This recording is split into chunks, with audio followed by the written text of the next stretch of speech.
Good evening. I know we're getting really close to the MyWay team states, and there's a handful of questions kind of going out there, trying to answer them as quickly as I can. But thought maybe I'd get this out to see if that kind of helps some teams, coaches, parents, and others. So some of the common questions I get, obviously, around weigh-ins, quite a few here. When are weigh-ins? Kind of where are those at? And what is going on with those different times. Friday's weigh-ins are not on site. They'll be at Portage Northern High School, which is just a couple minutes away from the arena, from 7 to 9 p.m. That's all divisions that can weigh in then. You'll go in through door 32. I'll try and send out a map too to see if that helps. The MHSA does prefer that these weigh-ins are not at the arena because of the busyness of everything going on there. So that's part of the reason we've made that change, and the state is pretty happy with us for doing that. So we're trying to continue to honor that and have a open partnership with them. Although Saturday and Sunday we will have some on-site weigh-ins at the arena. Down near the zoo. Your big thing there is going to be going in door 11, most likely. Again, I'll send out some communication on that when we get closer to time and they've kind of settled on what that is. But make sure you know the times and where things are at. Hey, can we check our weight before we have our official weigh-in? No, we can't do that. We're following the kind of state rules along with that, along with the MyWay's one-step rule.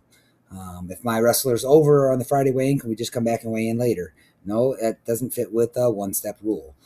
So please just kind of be aware of that. And then the big one is, what is the weight allowance? The weight allowance is 0.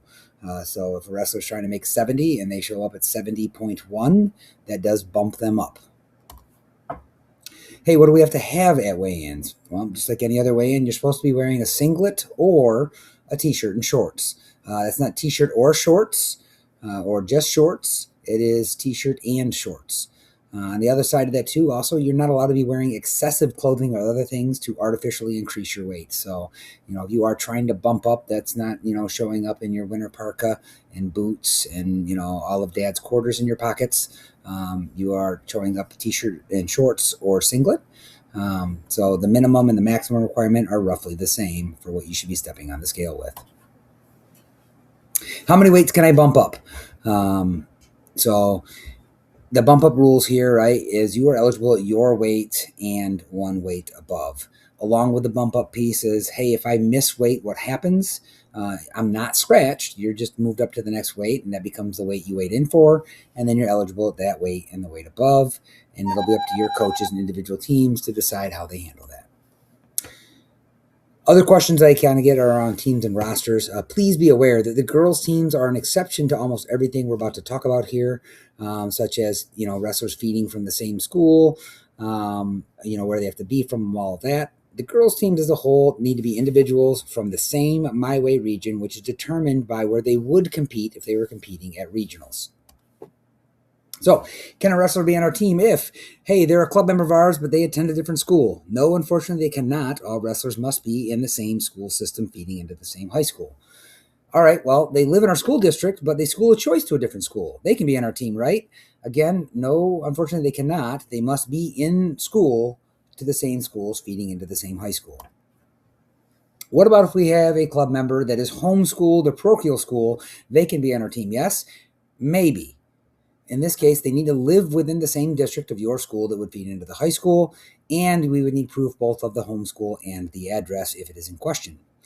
What about if they wrestle for a different club? They're not a part of our club, but they do go to our school. They can be on our team, right? Yes, they can be on your team. They don't have to be in your specific club to be on your team, just in the same school, feeding into the same high school. Hey, can we roster extra wrestlers to bring with us to the event? Yes, you can. But please remember, there are no exhibition matches at this event. So if you bring 2 or 3 extras at a weight and they're not getting matches, very many matches, even if you're like, hey, it looks like this mat's down for a little bit, can we please get a couple matches in here or something like that? The general answer to that is going to be no. So don't plan on bringing extra kids thinking you're going to get them exhibition matches or that's going to work out that way. This event's really not designed to kind of be with exhibition matches within it. Also, something to keep in mind that awards are not unlimited. So if you bring a lot of extra kids, you may end up with more kids than there are awards for a team that wins awards at that level. And it will be up to the coaches to kind of handle with the parents and the stuff on that. This is not a thing where, if they come to us as a group and be like, hey, my kid didn't get an award, I am going to kind of steer them back to the coach and kind of remind them of that. So just please be mindful of those things. Hey, we have a wrestler who plans to compete on more than one team or more than one of our teams, maybe different age levels. How does that work out? So the general rule is that a wrestler can only compete in one division per session, right? If for some reason that there is an overlap or something's going on, right, there's a match in one duel, is not going to be held up, skipped, jumped, moved, to allow a wrestler to be in both places because of rest time or the overlap or any of those things. That could mean that a team may end up having to forfeit a weight because of that. So please be very careful where you may have wrestlers competing in more than one of your teams, where some of that stuff is at. All that being said, if you have questions, please continue to reach out. We'll do our best to answer those as quickly as we can. We want this to be a great event for all of the kids and teams and families, and want to continue to grow Michigan wrestling. Look forward to seeing all the teams there this weekend.